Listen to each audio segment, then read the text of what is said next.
entire planet is your battleground. Your prize, one wish.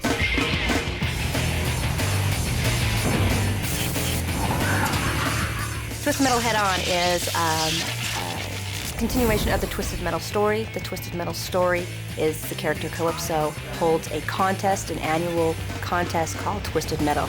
Twisted Metal Head-On is more of a spiritual sequel to Twisted Metal 2 than, say, Black was. It brings back a lot of everyone's favorite characters from Twisted Metal 2. A lot of the same dynamics, a lot of the same play. Twisted Metal Head-On is about car combat. It's about a vehicle full of weapons, full of machine guns, missiles, all that good stuff.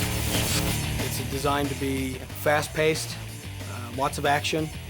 You're always on the move. If you sit still, you'll be taken out pretty quick. The replayability of Twisted Metal Head-On is great. There's different story modes. If you perhaps were to go through a mode of a single player, you could pick a vehicle and play the entire game through with that one vehicle. Or you can go into a challenge mode and you can pick a different vehicle, and you can also pick your opponents. So each time you play it, it's a different game, even within the same level. You'll find there's some familiar environments in Twisted Metal Head-On. We went back to some of the old favorites that were in TM2. We had our Paris freeway and so forth. We tried to adapt a similar color scheme, kind of a similar brightness.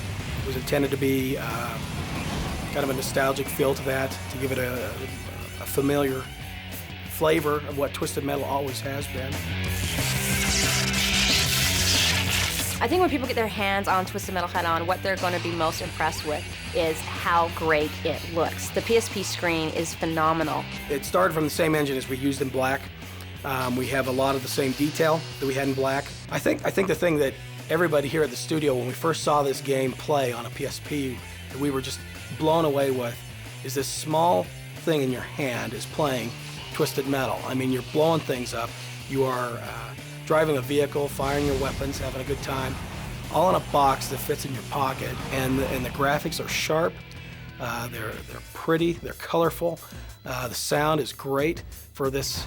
I think that's what's going to blow people away about this game. You know, you take a character from the beginning where you're kind of wondering what's his story. You know, why does Axel have these tires attached to his body? And as you play through the game, you learn about what happened to the character. Each character has a different reason for being in this contest and a different wish. In Twisted Metal Head-On, you're going to find all of the vehicles and the weapons that you have expected. A lot of the favorite vehicles that everybody has been dying for us to bring back are back. You get a chance to do some muscle cars. You get to do F1 cars. Big machinery type vehicles down to your smaller, quicker, zippy vehicles. Old Charger, you know, kind of an old souped-up vehicle from the old days. Each vehicle in Twisted Metal Head-On definitely has its own personality. There's a character behind each vehicle. In the game, you also get a little background story on each character, their reason for being here, how it kind of ties into their choice of vehicle. And each vehicle has a different way of fighting. You remember back in TM2, there was teleporters that let you get around the world.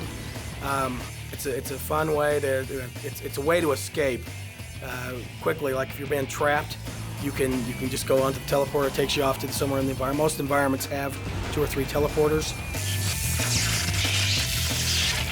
We've gone with the same features as far as power-ups. You run over a homing missile power-up to get more homing missiles and whatnot. We have a new upgrade feature where you can actually customize your vehicle by which upgrades you obtain. It is high speed and it is a lot of fun. What they'll do is they can affect how powerful your weapon is, how high you jump, and it'll actually, some of them give you more armor. That's always been, in my mind, the most successful element of our games in the car genre, has been that perfect mix. People enjoy it. You know, I mean, people might say, well, you're not supposed to jump up in the air and spin around, but you know, I mean, we're playing a game here. You've got to make it fun.